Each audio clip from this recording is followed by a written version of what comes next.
சேனைகளின் கர்த்தரின் வைராக்கியம். இதுக்கு மேல ஒரு மனுஷன் ஈனப்படுத்தப்பட முடியாது. இதுக்கு மேல ஒரு மனுஷன் இனி அவமானப்படுத்தப்பட முடியாது. தேவனோ அவரை எல்லாவற்றுக்கும் மேலாக உங்க வாழ்க்கையில இப்படிப்பட்ட தள்ளப்படுகிற புறக்கணிக்கப்படுகிற நிலைமை வரும்போது புரிந்து கொள்ளுங்கள், கர்த்தர் எனக்கு ஒரு ப்ரமோஷனை, எத்தனை பேர் எனக்கான தீர்க்க தரிசன வார்த்தை என்று எண்ணுகிறீர்கள்? என்னை கொச்சப்படுத்தாத தகப்பன், என் பிறப்பை அப்பமாய் பார்க்காத தகப்பன், என் தகப்பன், என் சுதந்திரத்தை தேவரீர் காப்பாற்றுகிறீர். என் சுதந்திரத்தை தேவரீர் காப்பாற்றுகிறீர். நேர்த்தியான இடங்களில் எனக்கு பங்கு கிடைத்தது. உறவுகள் என்னை தள்ளின போது பரிசுத்தவான்கள் மத்தியில் என்னை கொண்டு வந்து வைத்தார். சிறப்பான சுதந்திரம் எனக்கு உண்டு. ஓ ஹalleluya! கர்த்தருடைய சந்நிதியில் தங்கி இருக்கிற, கர்த்தருடைய சந்நிதியில் காரியத்தை சொல்லுகிற எத்தாக்களே, நீங்கள் துரத்தப்பட்டதை குறித்து கலங்காதிருங்கள். காரியம் மாறுதலாய் முடிய போகிறது. உன்னை துரத்தினவர்கள் உன்னை தேடி வர போகிறார்கள். உன்னை வேண்டாம் என்றவர்கள் உன்னை தேடி வர போகிறார்கள். இது எனக்கான தீர்க்க தரிசனம் என்று சொல்லுகிறவர்கள்.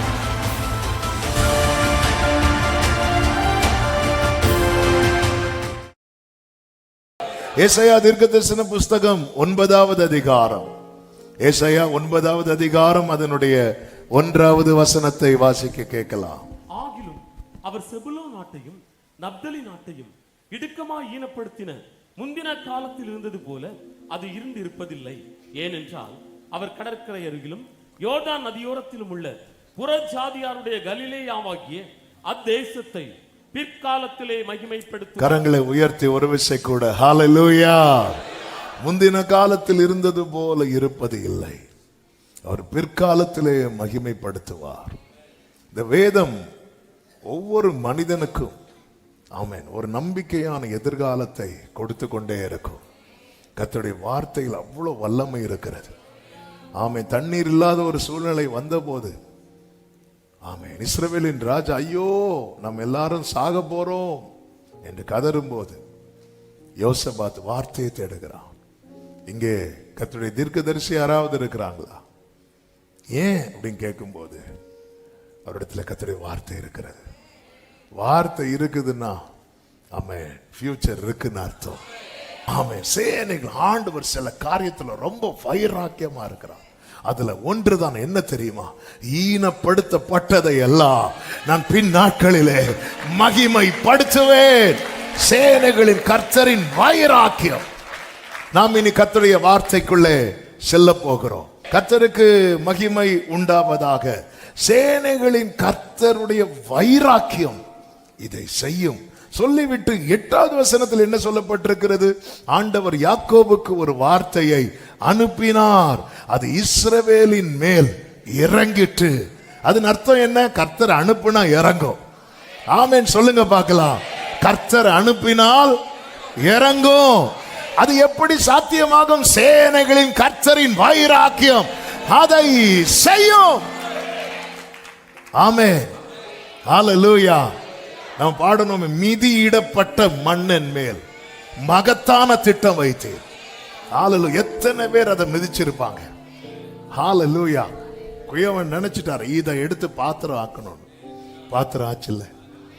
ஆனா பாத்திரம் ஆக்கப்பட்ட பிறகு யாருக்கும் தெரியாது இதுதான் மிதியிடப்பட்டது என்று. அது அந்த மண்ணுக்கும் குயவனுக்கும் மட்டும்தான் தெரியும். ஹalleluya! சேனைகளின் கர்த்தரின் வைராக்கியம். இந்த காலை வேளையில் எத்தனை பேர் நம்புறீங்க? எனக்கென்று ஒரு வார்த்தை அனுப்புனா அது என் மேல இறங்கும். என் குடும்பத்துக்கென்று ஒரு வார்த்தை அனுப்புனா அது என் குடும்பத்தின் மேல இறங்கும். ஆமென் சொல்லுங்க பார்க்கலாம்.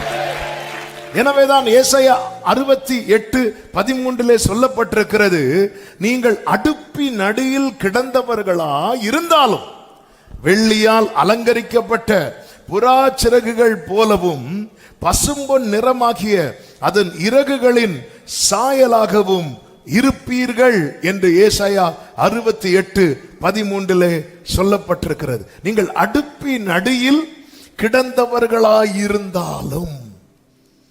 ஆமென்.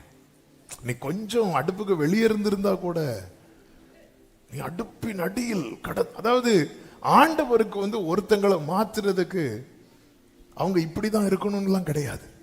எனவேதான் தாவீது சொல்வார்ல, எவரையும் மேன்மைப்படுத்தவும் பலப்படுத்தவும் தேவனுடைய கரத்தினாலே எவரையும் தாவீது தன் வாழ்க்கையை வைத்து சொல்ல, எங்க பாரு எவரை வேணாலும் அவர் நினைச்சா, நீங்க நினைச்சா ஆசீர்வாதம் தான் என்ன மறந்தா. ஒரு தேவ பிள்ளைக்கு தேவன் மேல இருக்கிற நம்பிக்கையின் அளவு என்ன என்பதை பார்க்கணும். எனக்கு என் ஆண்டவர் மேல நான் எந்த அளவுக்கு நம்பிக்கையை வச்சிருக்கிறேன், என்னுடைய நம்பிக்கையின் அளவு என்ன, இது ரொம்ப முக்கியம். ஆமா, ஆண்டவர் எனக்கு ஒண்ணு செய்வேன்னு சொன்னா அவருடைய வைராக்கியம் அதை செய்யும். சேனைகளின் கர்த்தருடைய வைராக்கியம். ஆண்டவர் எல்லாத்தையும் பார்ப்பார். லேயாள் அற்பமா எண்ணப்பட்டதை கர்த்தர் கண்டார், கர்த்தர் கேட்டார். எனவேதான் லேயாள் சொல்லுவாங்க, அதை பார்த்து அருளினார், கேட்டு அருளினார். ஆமே, ஹல்லேலூயா. அவர் வைராக்கியத்தை பார்த்தீங்களா? ஆமே, ராகேல ஸ்டாப் பண்ண வச்சிட்டார். ஆமே, லேயாளுக்கு கொடுத்துட்டே இருக்கிறார். லேயாள் போதும்னு சொன்னதுக்கு அப்புறம் தான் ராகேலுக்கு கொடுக்க ஆரம்பிக்கிறார். இதான் சேனைகளின் கர்த்தரின் வைராக்கியம். பார்க்க வைத்து கொடுப்பார். அதான் சத்துருக்களுக்கு முன்பாக எனக்கு ஒரு பந்தியை பார்க்க வைத்து. மோர்தேக்காய உயர்த்தினதை யார பார்க்க வச்சார் தெரியுமா? ஆமான பார்க்க வைத்து. சேனைகளின் கர்த்தருடைய வைராக்கியம். ஏன் அப்படி செய்றீங்க ஆண்டவரே? லேயாளை ரொம்ப கஷ்டப்படுத்திட்டாங்க. லேயாள் ஈனப்படுத்தப்பட்டவள், லேயாள் அற்பமா எண்ணப்பட்டவள். இந்த கால வேளையில ஈனப்படுத்தப்பட்டு அற்பமா எண்ணப்பட்ட நிலையிலும் கர்த்தரை ஆராதிக்கிற உள்ளங்களுக்கு தான் கர்த்தர் இந்த நாளிலே பேசிக் கொண்டிருக்கிறார். அவருடைய வைராக்கியம் இதை செய்து முடிக்கும். கர்த்தர் அனுப்புகிற வார்த்தை உங்கள் மேல இறங்கும். ஆண்டவராகிய இயேசு கிறிஸ்து அவர் தம்மையே அதற்கு மாதிரியாய் வைத்திருக்கிறார். அவரை குறித்து வேதம் நமக்கு என்ன கற்றுத்தருகிறது? அவர் பிதாவுக்கு சமமாய் இருப்பதை கொள்ளையாடின பொருளா எண்ணாமல் தம்மை தாமே வெறுமையாக்கி எப்படி வந்தாராம்? அடிமையின் ரூபம் எடுத்தார். அப்படி அடிமையின் ரூபம் எடுத்தவர் வந்ததுனால நாம என்ன நினைத்தோம் தெரியுமா? ஆமென். ஏசாயா 53:3 சொல்லப்பட்டிருக்கிறது, அவர் அசட்டை பண்ணப்பட்டவரும் மனுஷரால் புறக்கணிக்கப்பட்டவரும் துக்கம் நிறைந்தவரும் பாடு அனுபவித்தவருமாயிருந்தார். அவருடைய வாழ்க்கையும் ஈனப்படுத்தப்பட்டதாய் தான் காணப்பட்டது. அசட்டை, புறக்கணிப்பு, துக்கம், பாடு. ஆமென். ஈனப்படுத்தப்பட்ட வாழ்க்கை என்பது இப்படிதான். அசட்டை பண்ணப்படுது. இவரா? ஆமென். ஹல்லேலூயா. ஒரு ஃபங்க்ஷனுக்கு நம்ம போனா இவனா, இவளா, இவங்களா? ஆமென். சிலர் பாருங்க, சிலர் அவங்களுக்கு அவங்க ஒரு ட்ரெஸ் போட்டிருப்பாங்க. அவங்களுக்கு அது வந்து புது ட்ரெஸ். ஆனா அந்த ஃபங்க்ஷன்ல போய் நிற்கும் போது மற்றவங்களுக்கு அது இதெல்லாம் ஒரு ட்ரெஸ்ஸா? ஆமென்.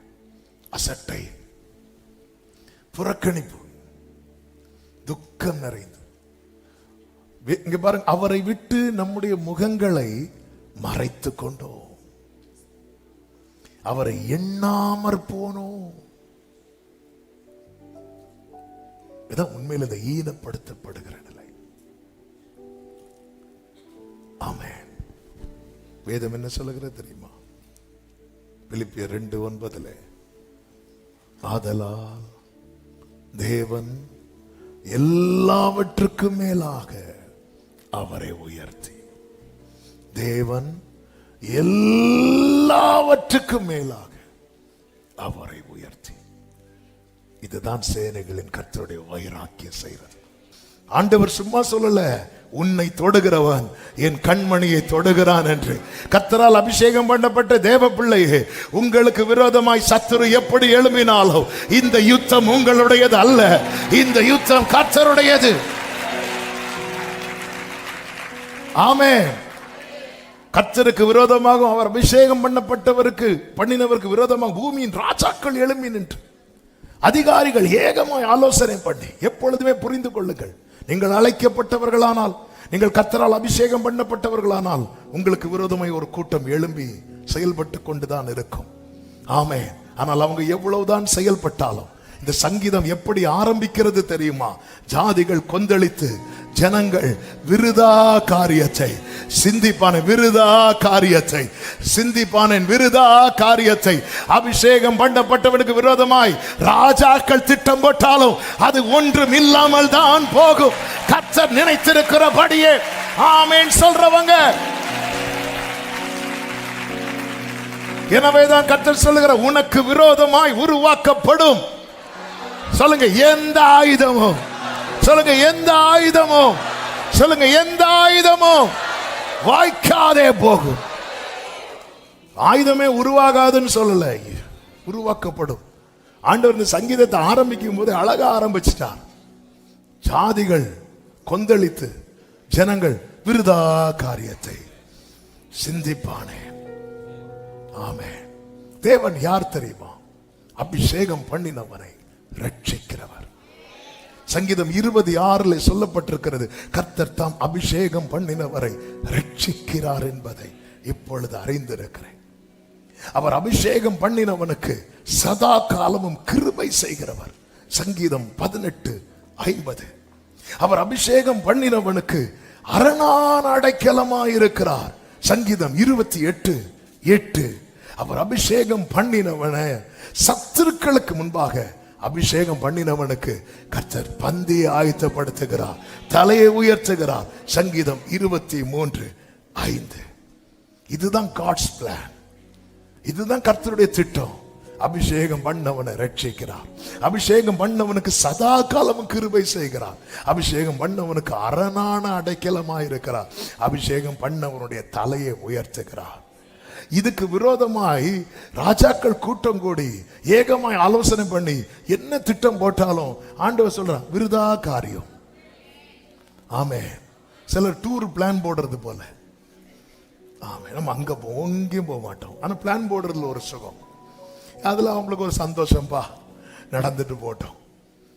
ஆமே. விருதா காரியம். எனவே தான் வேதம் என்ன சொல்லுகிறது தெரியுமா? அதனுடைய 4வது வசனத்திலே, பரலோகத்தில் வீற்றிருக்கிறவர் நகைப்பார். என்ன வார்த்தைங்க! நம்ம எதை பார்த்து பயப்படுறோமோ அதை பார்த்து அவர் பரியாசம் பண்ணுகிறார். ஆண்டவர் அவர்களை இகழுவார். கொஞ்சம் யோசித்து பாருங்க, கொஞ்சம் அதை இமேஜின் பண்ணி பாருங்க. நம்ம ஒரு பிரச்சனையை பார்த்து நடுங்கிட்டு இருக்கிறோம்ல, அந்த பிரச்சனை அவர் பார்த்து சிரிக்கிறத, ஆமே, எப்படிங்க இருக்கும்? நாம கஷ்டப்பட்டு துடிக்கும் போது நம்ம அப்பாவோ நம்ம அம்மாவோ வந்து சிரிச்சா எப்படி இருக்கும்? எப்படி இருக்கும்? எப்படி இருக்கும்? அப்படித்தாங்க இருக்குது, அப்படிதான் இருக்கு. ஆண்டவரே, என்னால தாங்க முடியல. அவர் சிரிக்கிறது நம்மளை பார்த்துல.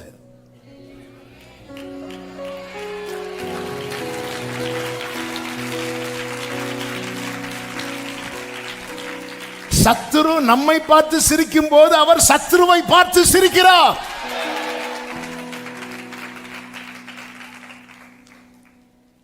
உன் தேவன் யார் என்பதை அறிந்து கொள். ஏன் அவர் சிரிக்கிறார் தெரியுமா? ஏன் அவருக்கு தெரியும் இது விருதா காரியம். ஏன் நம்ம பயப்படுறோம் தெரியுமா? ஏன்னா நமக்கு தெரிய மாட்டேங்குது. அதான் அந்த அன்பின் ஆழத்தை பாரு. நீ பிள்ளைகள் என்று அழைக்கப்படுகிறதுனால, ஆமே, நம்ம அது ஏதோ ஒரு சர்டிபிகேட் மாதிரி நினைச்சிட்டு இருக்கிறோம். பிள்ளைகள் என்று அழைக்கப்படுகிறதுனால அவர் பாராட்டின அன்பு எவ்வளவு பெரியது என்று பாருங்கள். ஆமே. ஆண்டவரே, எனக்கு இது போதும் ஆண்டவரே. ஆண்டவரே, கடைசி வரை இவன் என் பிள்ளை, இது போதும்பா. பிள்ளைகள் என்று அழைக்கப்படுறதுனால நம்ம இது பார்க்கல. இது ஏதோ ஒரு சாதாரணமா நினைச்சிட்டு இருக்கிறோம். இயேசுவை ஏற்றுக்கொண்டாயா? ஏற்றுக்கொண்டேன், இன்று முதல் நீ அவருடைய பிள்ளை, ஆமே அப்படின்னு நினைச்சிட்டு இருக்கிறோம். இல்ல, இதுக்கு பின்னாடி பெரிய போராட்டம். போன வாரம் கேட்டவன், போராட்டம் போராட்டம். நப்தலி போராட்டத்துக்கு பிறகு வந்தவர். பெரிய போராட்டம். சிலுவையில் துடிக்கிறார் துடிக்கிறார் துடிக்கிறார். துடித்து துடித்து அணு அணுவா செத்தார். என்ன பிள்ளையாக்க, அணு அணுவா அணு ஓர். அதுல ஒரு வார்த்தை இயேசு பதறி பேசியிருந்தா கூட நான் இன்னைக்கு பிள்ளை இல்லை. அவர் கதறினார், ஆனா பதறி ஒரு வார்த்தை கூட, ஆண்டவர் இவன் வேண்டாம், ஆண்டவர் என்னால வலி தாங்க முடியல, இவன் வேண்டாம் அப்படி சொல்லியிருந்தா முடிஞ்சு. ஒரு வார்த்தை கூட மாறி வரல வாயிலிருந்து. இதுதான் சேனைகளின் கர்த்தருடைய வைராக்கியம். என்ன பிள்ளையாக்கணும் நினைச்சிட்டா, பிள்ளையாக்கிட்டார். என்னையா தேடினீ, உம்மை மறந்தவோ கோரி என்னையா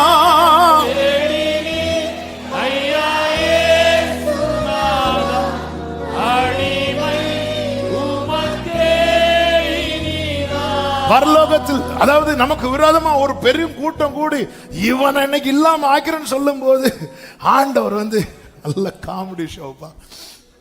அவர் நகைக்கிறாராம், அவர் இகழுவாராம். ஆண்டவர், நான் எவ்வளவு சீரியஸா என் மேட்டரை சொல்லிட்டு இருக்கு, நீங்க சிரிச்சிட்டு இருக்கிறீங்க.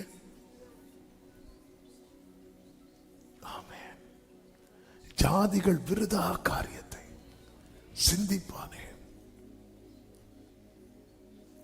கோலியாத் தாவீதை பார்த்தது என்ன சொல்றான் தெரியுமா?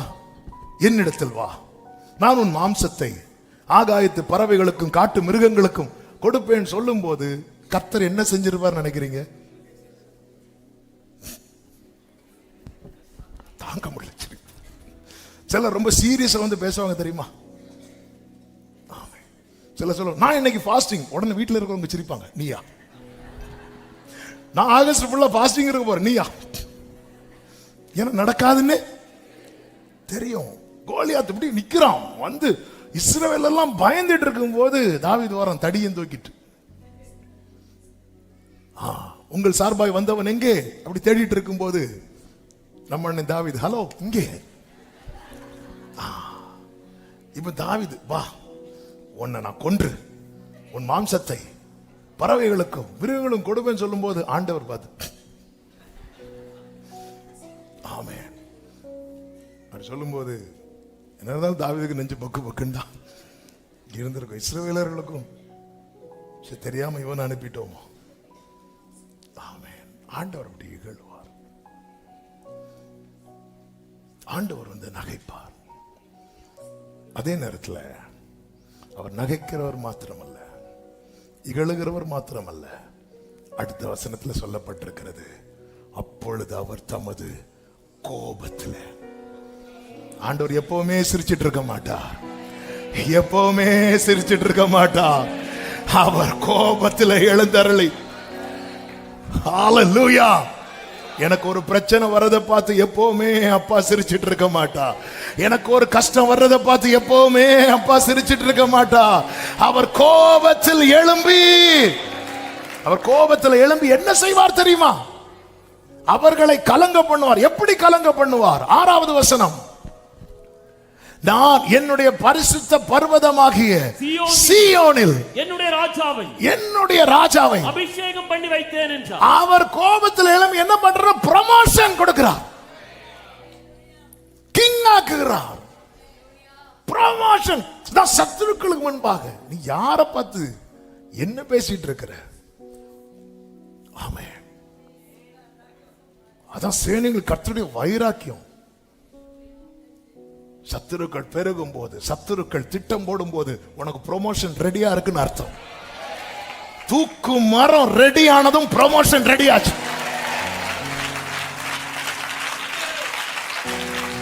ராதானா லா மகாராபா ஷேரே மாமா கரோ. ஆமே ஆமே. எப்பவுமே அவர் சிரிச்சிட்டு இருக்க மாட்டார், எப்பவுமே சிரிச்சிட்டு இருக்க மாட்டார். என் தேவன் எழுந்தருளுவார். சேனைகளின் கர்த்தருடைய வைராக்கியம். அபிஷேகம் பண்ணப்பட்டவனுக்கு எதிரான போராட்டங்கள், பிரச்சனைகள் அதிகரிக்கும் போது அங்கே சத்துருக்கள் வெட்கப்படும்படிக்கு.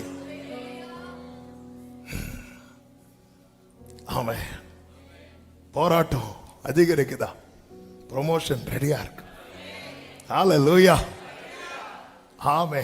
ஆண்டவர் மோசே கிட்ட ஒரு வார்த்தை சொல்லுவார். ஆமே.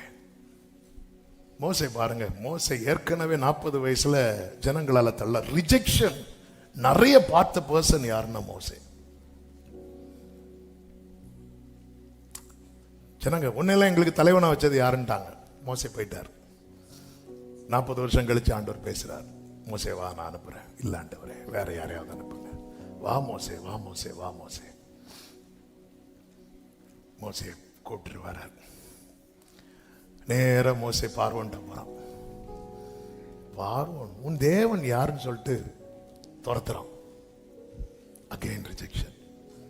துரத்திட்டு என்ன பண்றான் அப்படின்னா, ஜனங்களுக்கு கொடுத்த வைக்கோலையும் கொடுக்காம பிடுங்கி வச்சுட்டான். பிடுங்கி வச்சதும் ஜனங்கள் வந்து மோசையை பார்த்துட்டு நல்லா போயிட்டு இருந்து வந்தான் பைபிளை தூக்கிட்டு. அதோட போச்சு எங்களுக்கு பிரச்சனை. Again rejection. மீண்டும் தள்ளப்படுகிறான். இப்ப மோசே ஆண்டவர்கிட்ட வந்து நிற்கிறான். ஆண்டவரே, யாத்திராகமம் 6வது அதிகாரம் அதனுடைய 12வது வசனத்துல மோசே கர்த்தருடைய சன்னிதானத்தில் நின்று, இஸ்ரவேல் புத்திரரே எனக்கு செவி கொடுக்கவில்லை, பார்வோன் எனக்கு எப்படி செவி கொடுப்பா? நான் விருத்த சேதனம் இல்லாத உதடுகள் உள்ளவன் அப்படிங்கிறான். விருத்த சேதனம் இல்லாத உதடுகள் உள்ளவன் என்று சொல்லுகிறான் என்றால் அங்க அவன் என்ன சொல்றான்? ஆண்டவர், இதுக்கு நான் சரியான பர்சன் கிடையாதுப்பா. என் ஜனங்களே எனக்கு செவி கொடுக்கல. நீங்க அழைப்பெல்லாம் பெருசா இருக்கு. நல்ல கவனிங்க. நம்முடைய வாழ்க்கையில் இந்த இப்படிப்பட்ட ரிஜெக்ஷன் வரும்போது நமக்குள்ள ஒரு காம்ப்ளெக்ஸ் வந்துடும். என்ன தெரியுமா? எனக்கு கிருபை கிடையாது, எனக்கு திறமை கிடையாது, நான் அதுக்கான பர்சன் கிடையாது, எனக்கு அந்த தாளம் எல்லாம் கிடையாது, என்னால் அதெல்லாம் முடியாது. ஏன்னா அவ்வளோ பார்வோன் தள்ளுறான், எதிரி தள்ளுறான். எதிரி தள்ளினாலும் ஜனங்க வந்து சப்போர்ட் பண்ணல. பரவாயில்ல மோசே, ஜனங்களும் வந்து நிக்கிறாங்க. அதுக்கு முந்தின வசனத்தை பார்த்தீங்கன்னா தெரியும். 11வது வசனத்தை பாருங்கள். 6:11. நீ எகிப்தின் ராஜாவாகிய பார்வோனிடத்தில் போய் அவன் 10வது வசனம். 10வது வசனம். கர்த்தர் மோசேயை நோக்கி 9 வாசிங்க. இந்த பிரகாரமாக மோசே இஸ்ரவேல் புத்திரருக்கு சொன்னான், அவர்களோ மனமடி மோசேக்கு செவி கொடாமற் போயிட்டாங்க, காது கொடுக்கவே இல்லை. இப்பதான் மோசே சொல்றாரு, ஆண்டவர் நான் விருத்த சேதனம் இல்லாத ஒரு நாள் சொல்லி எனக்கு அந்த கிருபை எல்லாம் கிடையாதுப்பா. ஆரோன் சொன்னா கூட கேட்பாங்க, எனக்கு அந்த கிருபைலாம் நல்லா புரிந்துக்கணும். அழைத்தவர் கர்த்தர். உலகம் ஒன்னு தள்ளுறதை வைத்து கிருபை தருகிறவர் அல்ல. இது தேவனுடைய தீர்மானம். உன்னை நான் பெயர் சொல்லி அழைத்து அறிந்திருக்கிறேன், நீ என்னுடையவன். நம்ம பல நேரத்தில் நம்முடைய வாழ்க்கையில் இப்படிப்பட்ட ரிஜெக்ஷன்ஸ் எல்லாம் வரும்போது நம்மளே டிசைட் பண்ணிடுறோம், இல்ல இல்ல. 6 கடைசியில மோசே மீண்டும் சொல்லுகிறான், ஆண்டவரே நான் விருத்த சேதன இல்லாத உதடுகள் உள்ளவன், பார்வோன் எனக்கு இப்படி சொன்னது ஆண்டவருக்கு என்ன வந்திருக்குன்னு நினைக்கிறீங்க? கோபம் வந்துடும். கோபம் வந்தது. அடுத்து என்ன சொல்றாரு பாருங்க. 7:1 வாசிங்க. கர்த்தர் மோசேயை நோக்கி, பார், உன்னை நான் பார்வோனுக்கு தேவனாக்கினேன். க்ளோரி. இது ஆண்டவருடைய கோபம். என்ன பார்வோன் இப்ப உன்னை துரத்துறான்ல, நாளைக்கு நீ என்ன சொல்றிய அதை செய்வான் பாரு. நீ கையசை மோசே, நீ கையசை மோசே. மோசே கையசைக்கிறான். பார்வோன் மந்திரவாதிகள் வந்து என்ன சொல்றாங்க தெரியுமா? தேவனுடைய விரல். இது கிழவனுடைய விரல் அல்ல, தேவனுடைய விரல். உன்னை நான் இன்றைய தினம் பார்வோனுக்கு தேவனாக்கினேன். மந்திரவாதிகள் ஐயோ எங்களுக்கு முடியாது, அது 80 வயசு கிழமை. இல்ல இல்ல, அது தேவனுடைய விரல். அந்த விரலை சாதாரணமா இடப்படாதீங்க, அந்த கையை சாதாரணமா இடப்படாதீங்க, அவங்க ஜெபத்தை சாதாரணமா இடப்படாதீங்க. இதான் தேவனுடைய கோபம், சேனைகளின் கர்த்தருடைய வைராக்கியம். இதுக்கு மேல ஒருத்தன் தள்ளப்பட முடியாது. இதுக்கு முன்னாடி ஒவ்வொருத்தரா தள்ளிட்டு இருந்தாங்க, இப்ப மொத்தமா இல்லப்பா. ஆண்டவரே என்னையா தேடி, இதுக்கு மேல ஒருத்தனை தள்ள முடியாது, இதுக்கு மேல ஒருத்தனை ரிஜெக்ட் பண்ண முடியாது. எப்பக்கமும் நெருக்கப்பட்டு தாவீது சொல்றார், அநேகருக்கு நான் ஒரு புதுமையை போலானே. ஆமே. அந்த 5வது அதிகாரத்தில் நீங்க பாத்தீங்கன்னா பார்வோன்ட்ட போய் ஜனங்கள் எல்லாம் முறையிடுறாங்க. முறையிட்டு பார்வோன் ஓடுங்க ஓடுங்க, உங்களுக்கு எல்லாம் ஒண்ணும் கிடையாது அப்படி சொல்லி விரட்டும் போது அவங்க நேரம் வராங்க பாருங்க. 20வது வசனத்துல அவர்கள் பார்வோனுடைய சமூகத்தை விட்டு புறப்படுகையில் வழியில நின்ற மோசேக்கும் ஆரோனுக்கு எதிர்பட்டு அவர்களை நோக்கி, நீங்கள் பார்வோனின் கண்களுக்கு முன்பாக எங்கள் வாசனையை கெடுத்து எங்களை கொல்லும்படி அவர்கள் கையிலே பட்டயத்தை கொடுத்தது நிமித்தம் கர்த்தர் உங்களை நியாயம் தீர்ப்பாராக. அவ்வளவு பிரச்சனைக்கும் காரணம் நீதான். சொல்லிட்டு போனதும் மோசே கர்த்தரிடத்தில் திரும்பி, ஆண்டவரே, ஏன் ஆண்டவரே என்னை அனுப்பினீர், ஏன் ஆண்டவரே என்னை அனுப்பினீர். ஆமென். நான் விருத்த சேதனை இல்லாத ஆண்டவரே, நான் இதுக்கெல்லாம் தகுதி கிடையாது ஆண்டவரே, நான் இதுக்கெல்லாம் தகுதி கிடையாது ஆண்டவரே, என்னையே ஆண்டவரே அனுப்புனீங்க. பார், ஆண்டவருடைய கோபம்.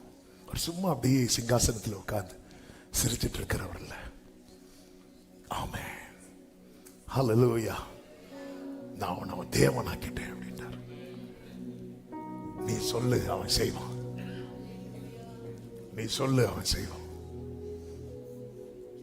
ஆமென். அவன் உன்கிட்ட வந்து ஜெபிக்க கேட்பான் பாரு. அவன் முன்னாடி வந்து கை கோப்பி நிற்பான் பாரு. அவன் முன்னாடி வந்து பணிவான் பாரு. ஆண்டவரே, என்னையா நான் விருத்த சேதனை, நீ ஆக்ஷன், நீ கை காட்டு. ஆரோன் பேசுவான், நீ இப்ப கை காட்டு மோசே, உன்னை நான் தேவன் ஆக்கிட்டேன். ஆமா, நேத்து வர பார்வன் இப்படி கை காட்டி இப்படினால உன்ன பா அப்படின்னால இப்ப நீ கை காட்டு மோசே.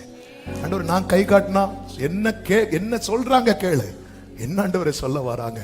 தேவனுடைய விரல். நான் நம்புறேன், மோசே கையை உயர்த்தும் போது கர்த்தரும் கையை உயர்த்துறா. மோசே கையை காட்டும் போது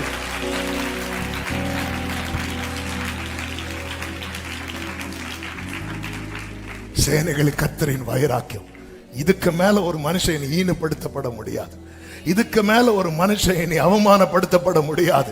தேவனோ அவரை எல்லாவற்றுக்கும் மேலாக உங்க வாழ்க்கையில இப்படிப்பட்ட தள்ளப்படுகிற, புறக்கணிக்கப்படுகிற நிலைமை வரும்போது புரிந்து கொள்ளுங்கள், கர்த்தர் எனக்கு ஒரு ப்ரமோஷனை. எத்தனை பேர் எனக்கான தீர்க்க தரிசன வார்த்தை என்று எண்ணுகிறீர்கள்? எஸ் எஸ் எஸ், பிரைஸ் பண்ணுங்க, பிரைஸ் பண்ணுங்க.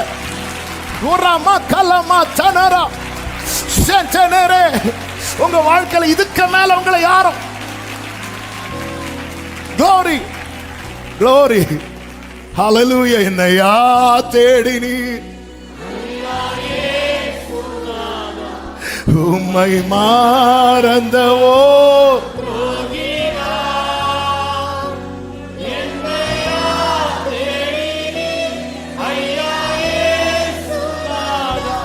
அடிமை. Thank you Holy Spirit, thank you Holy Spirit. அவருடைய கோபம் பற்றி எரியும். ஆமென். சத்துரு பண்றது எதுவுமே நடக்காது, அவருக்கு தெரியும். ஆனாலும் அது நிமித்தம் அபிஷேகம் பண்ணப்பட்டவன் நிந்திக்கப்படுகிறது, அது நிமித்தம் அபிஷேகம் பண்ணப்படுகிறவன் காயப்படுகிறது, அது நிமிஷம் அபிஷேகம் பண்ணப்படுகிறவன் துடிக்கிறது.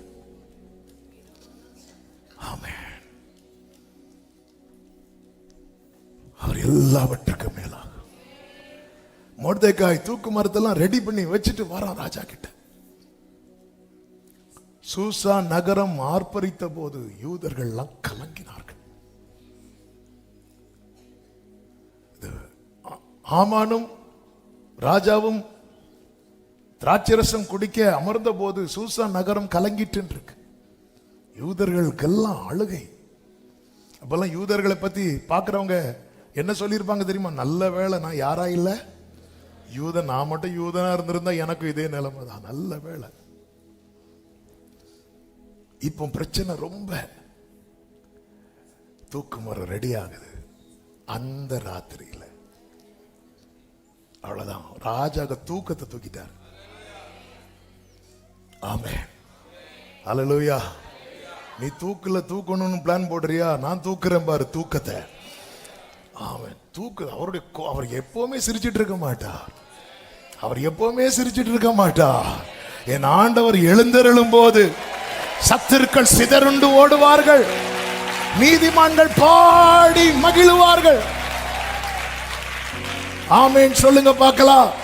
கர்த்தருக்கு மாத்திரம் மகிமை உண்டாவதாக. நியாயாதிபதிகள் 11வது அதிகாரத்தில் எப்தாவை குறித்து சொல்லப்பட்டிருக்கிறது. இந்த எப்தா கிளையாத்தின் மகன். ஆனா கிளையாத்து வேறொரு ஸ்திரீக்கு இந்த எப்தாவை பெற்றிருக்கிறான். கிளையாத்தின் மனைவி குமாரர்கள் வளர்ந்ததும் 2வது வசனத்துல பாருங்க, அவன் மனைவி பெற்ற குமாரர் பெரியவர்களான பின்பு அவர்கள் எத்தாவை நோக்கி, உனக்கு எங்கள் தகப்பன் வீட்டிலே சுதந்திரம் கிடையாது, நீ அந்நிய ஸ்திரீயின் மகன் என்று சொல்லி அவனை துரத்தினார்கள் என்று சொல்லப்பட்டிருக்கிறது. உனக்கு வீட்டில் நீ இன்னொரு ஆளுக்கு பிள்ளை, நீ எப்படி இங்கே சுதந்திரம் எடுக்கலாம் என்று அவரு, நானும் அவர் அப்பன் தான், நீ கிளம்பு, உனக்கு சுதந்திரம் கிடையாது, துரத்தினார்கள் அப்படின்னு தான் இருக்கும். துரத்தினார்கள். இந்த எத்தாவை குறித்து வேதம் சொல்லுகிறது, இவன் கர்த்தருடைய சந்நிதியில் தன் காரியத்தை எல்லாம் சொல்லுகிறவன். 11வது வசனம் கடைசி வார்த்தையில பார்த்தா, எத்தா தன் காரியங்களை எல்லாம் மிஸ்பாவிலே கர்த்தருடைய சந்நிதியிலே சொன்னான். இவன் கர்த்தருடைய சந்நிதியில் சொல்லுகிறவன் மட்டுமல்ல, இவன் கர்த்தருடைய சந்நிதியில் தங்கி இருக்கிறவன். யார் கர்த்தருடைய பர்வதத்தில் தங்குவான்? யார் கர்த்தருடைய சந்நிதியிலே அவருடைய கூடாரத்தில் வாசமா இருப்பான் தெரியுமா? ஆணையிட்டதில் நஷ்டம் வந்தாலும் அதை தவறாமல் செய்கிறவன். சங்கீதம் 15. இவன் அப்படி ஒன்னு ஆணையிட்டான். என்ன தெரியுமா? நான் யுத்தம் பண்ணிட்டு வரும்போது எதிரே யார் வந்தாலும் நான் அதை உமக்கு தருவேன். அது அவனுக்கு துக்கத்தை உண்டாக்குகிற காரியம், ஆனாலும் தவறாமல் செய்கிறவன். அவன் யார் தெரியுமா? கர்த்தருடைய கூடாரத்தில் தங்கி இருக்கிறவன். அவன் ஆண்டவருடைய பிரசன்னத்தில் இருக்கிறவன். அவன் ஆண்டவர் சமூகத்தில் எல்லாத்தையும் சொல்றவன். அவனுக்கு என்ன நிலைமை தெரியுமா? எங்க அப்பா வீட்டுல உனக்கு சுதந்திரம் கிடையாது, உன் பிறப்பு வேற, நீ இன்னொரு ஸ்திரீக்கு மகன் என்று சொல்லி துரத்தினார்கள். ஆண்டவர் என்னைக்குமே பார்த்துட்டு சும்மா இருக்க மாட்டார். சூழ்நிலைகள் மாறினது. அதே 11வது அதிகாரம் அதனுடைய 5, 6, 7 வசனங்களை வாசியுங்கள். அவர்கள் இஸ்ரவேல் மேல் யுத்தம் பண்ணும்போது கீலேயாத்தின் மூப்பர் எப்தாவை தோப் தேசத்திலிருந்து அழைத்து வர போய், கீலேயாத்தின் மூப்பர்கள் இந்த பெரியவங்க துரத்தி விட்டாங்கல்ல, இவங்க எல்லாம் இப்போ எங்க வராங்கன்னா எத்தா கிட்ட வராங்க. கர்த்தர் வர வைத்தார். சில நாட்களுக்கு பின்பு 4வது வசனம், அம்மோன் புத்திரர் இஸ்ரவேல் மேல் யுத்தம் பண்ணினார்கள் என்று சொல்லப்பட்டிருக்கிறது. சில யுத்தத்தை கர்த்தர் அனுமதிக்கிறார். எதற்கு தெரியுமா? துரத்தப்பட்டவன தலைவனா திரும்ப கொண்டு வரணும். துரத்தப்பட்டவன தலைவனா திரும்ப கொண்டு வரணும். என் ஆண்டவர் அன்றும் செய்தார், இன்றும் செய்கிறார். ஆமே.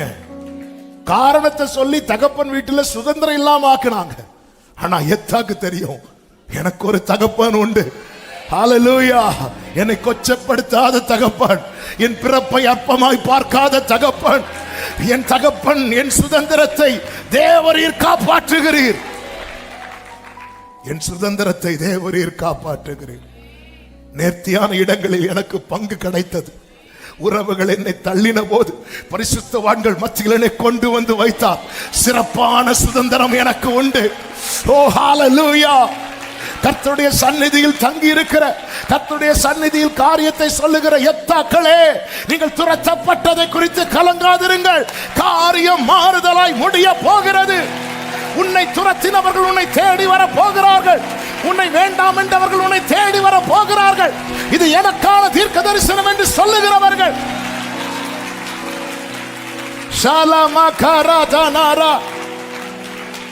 கீலேயாத்தின் மூப்பர்கள் எத்தாவை தோப் தேசத்திலிருந்து அழைத்து வர போய் எத்தாவை நோக்கி, நீ வந்து நாங்கள் அம்மோன் புத்திரரோடு யுத்தம் பண்ண எங்கள் சேனாபதியா இருக்க வேண்டும். நீ வரணும், நீ வரணும். ஆமே. அவங்க புரிஞ்சுக்கிட்டாங்க, எத்தா வந்தாதான் பிரச்சனை சால்வ் ஆகும். உங்களை பிரச்சனையா பார்த்தவங்க எல்லாம் நாளைக்கு சொல்ல போறாங்க, நீங்க வந்தாதான் பிரச்சனை. ஆமே, ஆமே. உடனே எத்தா சொல்றார் பாருங்க 7வது வசனத்துல, அதற்கு எத்தா கீலேயாத்தின் மூப்பர்களை பார்த்து, நீங்கள் அல்லவோ என்னை பகைத்து என் தகப்பன் வீட்டிலிருந்து என்னை துரத்தினவர்கள், என்ன நீங்க தானே துரத்தினீங்க. இப்பொழுது உங்களுக்கு ஆபத்து நேரிட்டு இருக்கிற சமயத்தில் நீங்கள் என்னிடத்தில் ஏன் வருகிறீர்கள்? எத்தாவே, இது தற்செயலாய் நடக்கிறதல்ல. நீ துரத்தப்பட்ட போது ஒருத்தர் பார்த்துட்டே இருந்தா. அந்த வீட்டில் தான் நீ வளர்ந்த, அது வரைக்கும் பிரச்சனை இல்லை. உண்மையிலே அந்த எத்தா வேண்டானா பிறந்ததுமே தூக்கி எறிய வேண்டியது. சொத்துல சுதந்திரம் வரும்போது காரணம் காட்டி நீ வேறொரு ஸ்திரீக்கு பிள்ளை, உனக்கு துரத்தினார்கள். எவ்வளவு வலியில போயிருப்பான், எவ்வளவு வேதனையில போயிருப்பான். வேதம் என்ன சொல்லுகிறது தெரியுமா? 11வது வசனம். அப்பொழுது எப்தா கீலேயாத்தின் மூப்பரோட கூட போனான். ஜனங்கள் அவனை, பரஸ்திரீக்கு பிறந்தவன் சொல்லி துரத்தப்பட்டவனை, தங்கள் மேல் தலைவனும் சேனாபதியுமாக வைத்தார்கள். எப்தா தன் காரியங்களை எல்லாம் மிஸ்பாவிலே கர்த்தருடைய சந்நிதியிலே. உங்க ஜெபம்லாம் கேட்கப்பிள்ளை நினைச்சிட்டு இருக்கிறீங்களா? இந்த எப்தா துரத்தப்படுறதுக்கு முன்னாடி வர இந்த வார்த்தையை எவ்வளவு நாள் கேட்டிருப்பார் தெரியுமா?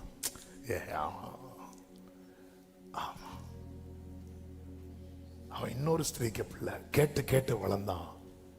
இவன் தகப்பனுடைய சுதந்திரம்னு வரும்போது இதுக்கு மேல அவனை வச்சிருக்க கூடாது, துரத்தப்பட்டான்.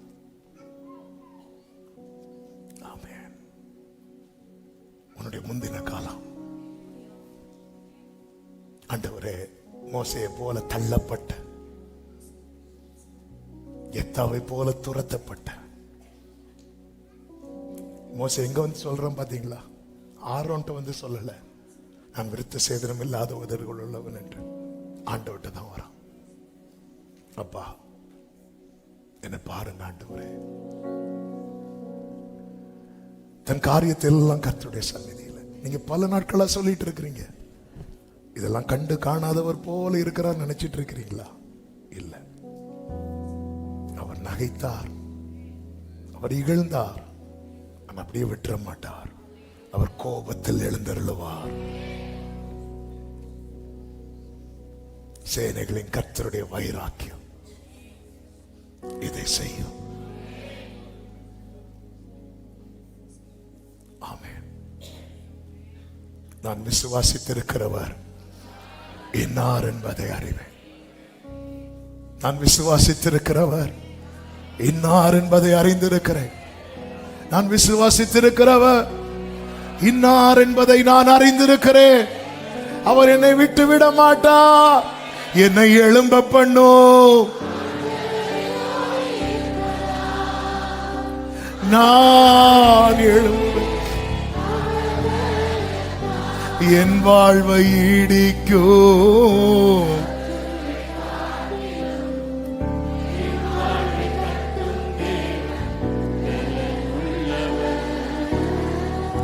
என் வாழ்வை ஈடிக்கும்.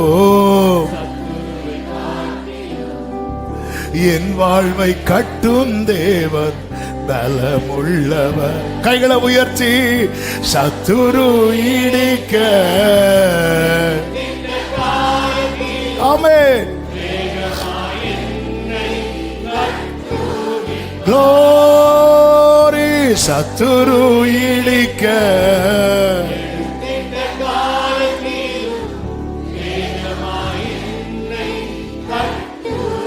நீங்க எது நிமித்தம் புறக்கணிக்கப்பட்டீர்கள், எது நிமித்தம் அசட்டை பண்ணப்பட்டீர்கள், எது நிமித்தம் இந்த துக்கம், எது நிமித்தம் இந்த பாடு, இதையெல்லாம் பார்க்கிற ஒருவர் இருக்கிறார்.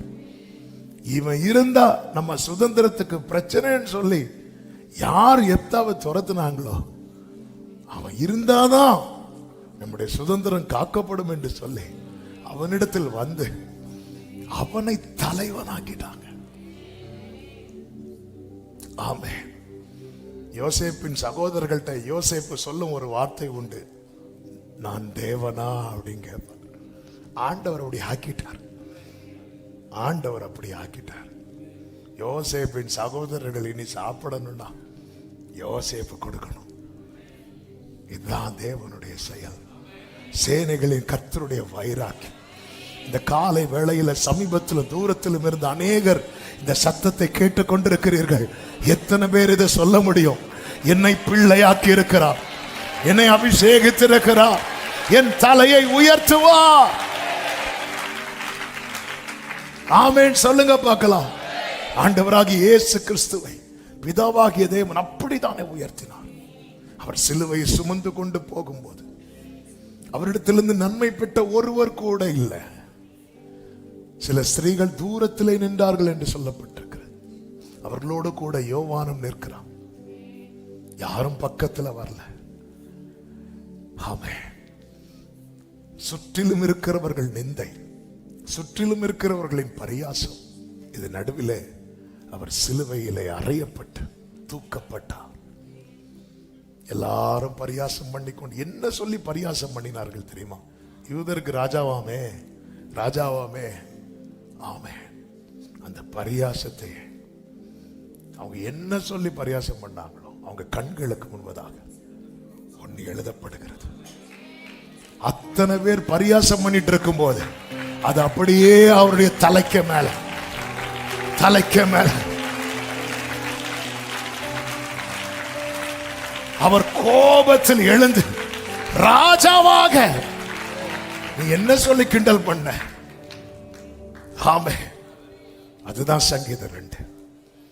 ராஜாவை அபிஷேகம் பண்ணி இது வைக்கிறது வரை சிரிச்சிட்டு இருந்தாங்க. சிலர் பரியாசம் பண்ணும் போது நமக்கு நடக்கிற மெயின் மேட்டரை விட்டுருவாங்க. ஆமா, அதனால பரியாசம் பண்றது நல்லது. நம்ம இல்ல, நம்மள பாருங்க. சிம்சோனை பரியாசம் பண்ணிட்டு இருந்தாங்க, மெயின் மேட்டரை விட்டுட்டாங்க. எதை விட்டாங்க தெரியுமா? அவன் தலையில என்ன வளர ஆரம்பிச்சிட்டு, முடி வளர ஆரம்பிச்சிட்டு. அவங்க கொஞ்சம் கவனிச்சிருந்திருப்பாங்கன்னா மொட்டை அடிச்சு திருப்பி கொண்டு வந்திருப்பாங்க. முடி வளர விட்டுருங்க. ஒரு எண்ணெயை விற்கவே விட்டுருக்க மாட்டாங்க. இந்த எண்ணெயை, சில எண்ணெய் விளம்பரம்லாம் பார்த்தா நீங்க தலையில போட்டுட்டு உடனே கையை கழுவிடுங்க, இல்லைன்னா கையில முடி வளர்ந்து. நான் அந்த ஆளை தேடிட்டு இருக்கிறேன்.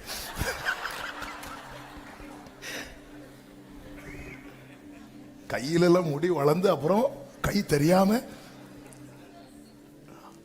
சிம்சோனுக்கு பைபிள்ல வேர்ட் பை வேர்டு நீங்க டேஸ்ட் பண்ண ஆரம்பிக்கணும். முடி கொஞ்சம் கொஞ்சம் வளர ஆரம்பிச்சு.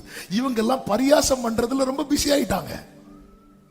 போஸ்ட் போடுறதுல, அவனை பத்தி இப்போ டைப் பண்றது 4 விட்டு அதுல கேப்ல முடி வளர இருந்துட்டு இவங்க அதை கவனிச்சிருப்பாங்கன்னா அதனால பாத்தீங்களா, அதான் அவர் இகழுவார். ஆமே. அவன் தடுமாறதை பார்த்து சத்துரு இகழும் போது இவனுக்கு உண்மையில இங்க குருடர்கள் யார் நினைக்கிறீங்க? சிம்சோன் கண்ணை இவங்க குத்தும் போது ஆண்டவர் அவங்க கண்ணை குத்திட்டாரு. அவங்களுக்கு என்ன தெரியல தெரியுமா? முடி வளரது தெரியல. இவங்க எழுதும் போதே தடுத்து இருக்கலாம்ல. இவங்க எல்லாம் எதுல பிஸி ஆயிட்டாங்க தெரியுமா? அவரை பரியாசம் பண்றதுல பிஸி ஆயிட்டாங்க. ஆமென். எழுதி தலை மேல வச்சதுக்கு அப்புறம் இத கலத்த முடியாது.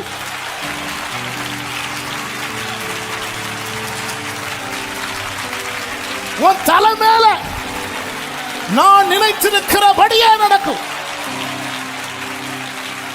நான் நிர்ணயித்தபடியே நிலை நிற்கும். எழுதுறது தெரியாது. ஏதோ எழுதுறாங்க. இவங்க எதுல ரொம்ப பிஸி ஆயிட்டாங்க தெரியுமா? அவருடைய வஸ்திரத்தை பங்கு போடல. அவர் வேற காரியத்துல ரொம்ப பிஸியாக்கி விட்டுருவார். இங்க எல்லாம் ரெடி பண்ணிட்டு இருப்பார். ஹல்லேலூயா. என் ஆண்டவர் நல்லவர். பிலாத்து கிட்ட போறாங்க, போய் சொல்றாங்க அப்படி எழுதாதீங்க. அவன் அப்படி சொன்னான்னு எழுதுங்க. பிலாத்து சொன்னார், எழுதுனது இது பிலாத்து எழுதுனதல்ல, இது ஏற்கனவே எழுதுனது. சீயோனிலே என் ராஜாவை அபிஷேகம் பண்ணி வைத்து அவருடைய கோபம், அவருடைய வைராக்கியம் இதை செய்தது. எத்தனை பேர் நம்புறீங்க? ஆமே. என்ன அவர் பிள்ளையாக்கினது அது அவ்வளவு பெரிய, அவ்வளவு நேசம் என் மேல. அந்த அன்பின் கடல், அன்பின் உறவு, அவ்வளவு லவ் என் மேல என்ன பிள்ளையாக்கி இருக்கிறார். எனக்கு விரோதமாய் ராஜ்யங்கள், ஜனங்கள், ராஜாக்கள் எழும்பி விருதா காரியத்தை சிந்திக்கும் போது ஆண்டவர் அவர்களை பார்த்து இகழுவார். அப்படியே விட்டுற மாட்டார். அவர் கோபத்தில் எழும். அவருக்கு கோபம் வந்துட்டு. ஆமென். ஹல்லேலூயா. சேனைகளின் கர்த்தரின் வைராக்கியம். அப்பா சமூகத்தில் உங்க காரியத்தை எல்லாம் சொல்லுங்க. காத்திருங்க. துரத்தினவர்கள் தேடி வருவார்கள். தள்ளப்பட்டவர்கள். இந்த மோசைக்கு ஜனங்கள் செவி கொடுக்கல இல்ல, ஆனா ஆசரிப்பு கூறாரம் எப்படி கட்டப்பட்டது தெரியுமா? மோசை என்ன சொல்றாரோ அப்படியே ஜனங்க செய்யறாங்க. காலம் மாறும், காரியம் மாறுதலாய் முடியும். உங்களை என்னெல்லாம் சொல்லி ஒதுக்குனாங்களோ அவர்களுக்கு உங்களை தலைவனாய் ஆண்டவர். பாத்தீங்களா, ஆண்டவரே இந்த பார்வை எனக்கு செவி கொடுக்க நான் ஒன்னு அவனுக்கு தேவனாக்கிட்டேன். என்ன ஆண்டவருங்க இந்த தேவன், என்றென்றைக்கும் உள்ள சதா காலமும் நம்முடைய தேவன், மரண பரியந்த நம்மை. நல்ல கைகளை தட்டி ஆமென் சொல்லுங்க. எல்லாரும் அப்படி எழுந்து நின்று ஒரு பாடலை, அவமானம் அடைவதில்லை அப்பா நான் உமது பிள்ளை என்று சொல்லி எல்லாரும் சேர்ந்து கைகளை தட்டி பாடி, உம்மைத்தான் நான் பார்க்கிறேன் பிரகாசம். எழுப்பிட்டீங்களா? எழுப்பி நின்னவங்க ஒரு 2 நிமிஷம் கண்களை மூடி கைகளை வானத்துக்கு நேராக உயர்த்தி, நீங்க மட்டும்தான்ப்பா எனக்கு உண்டு, நீங்க மட்டும்தான் எனக்கு உண்டு. மோசையை போல அப்பா நான் தள்ளப்பட்டது உங்க லைஃப்ல ரிஜெக்ஷனை பார்த்து, ஆண்டவரே இதுக்கெல்லாம் நான் தகுதியே இல்லை ஆண்டவரே அப்படி சொல்லிட்டு இருக்கிறீங்களா? எத்தாவை போல அந்த சுதந்திரம் வரும்போது துரத்தப்பட்டு இருக்கிறீங்களா? எல்லாத்தையும் கர்த்தர் பார்க்கிறார். அப்பா சந்நிதியில நான் உங்களை நம்புறேன்ப்பா. இன்னும் நீங்க எவ்வளவு அன்பு பாராட்டி பிள்ளையாக்கி இருக்கிறீங்க. எனக்கு செய்ய வேண்டியது நீங்க செய்வீங்கப்பா. நான் உங்க பிள்ளைப்பா, அவமானம் அடைவதில்லை அப்பா நான் உமது பிள்ளை.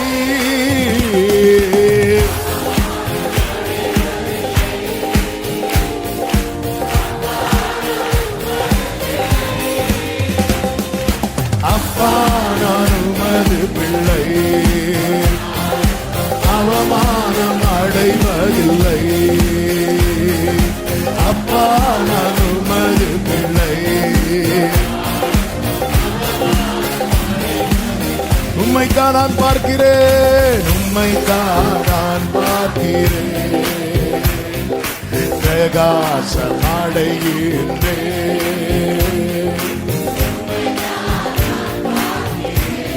ஆமென். அவமானம் அடைவதில்லை. Glory.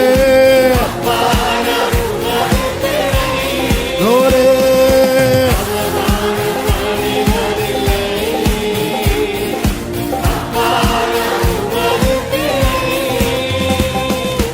அப்பா நான் உமது பிள்ளை. ஆமென்.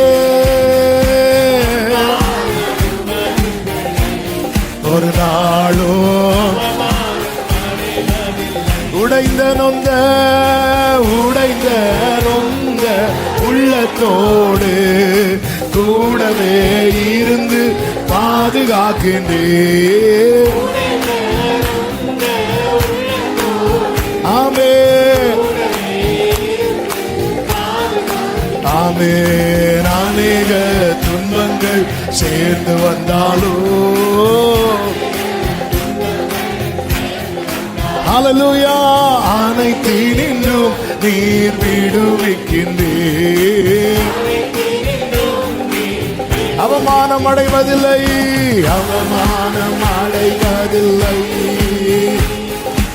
அப்பா. Glory. உடரமா சத்தனமா கலரோ. ஆமென். அப்பா நான் உமது பிள்ளை, ஒரு நாளும் அவமானம். ஆமென். அப்பா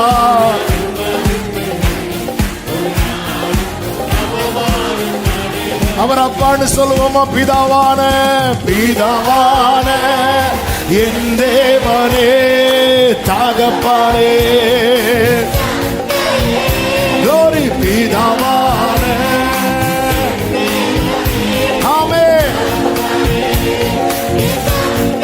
ஹல்லேலூயா மாட்சிமையும் glory ஆமென். மாட்சிமையோ உமக்கு தானே. சொல்லுங்க, அவமானம் அடைவதில்லை, அவமானம் அடைவதில்லை. ஆமென். சேனைகளின் கர்த்தரின் வைராக்கியம் இதை செய்யும். சேனைகளின் கர்த்தரின் வைராக்கியம் இதை செய்யும். Glory, glory, glory, glory. அப்பா ஓடரமா சஞ்சனமா கலரோ. Hallelujah. அப்பா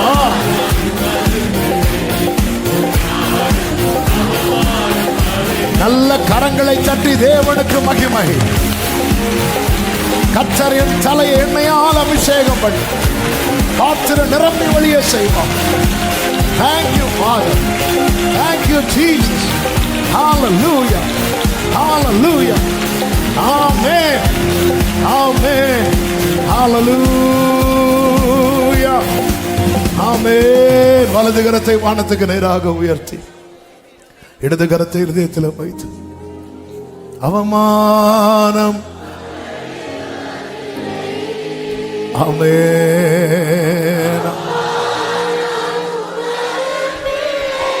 Gloria. நாம் தேவனுடைய பிள்ளைகள் என்று அழைக்கப்படுகிறதுனால அவர் நம்மேல் பாராட்டின அன்பு எவ்வளவு பெரிதென்று பாரு.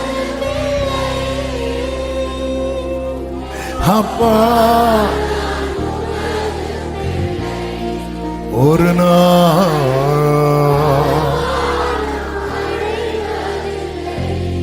நன்றி தகப்பனே.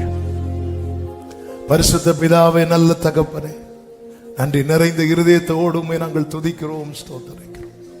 நீ நல்லவர், உங்க கிருபை பெரியது.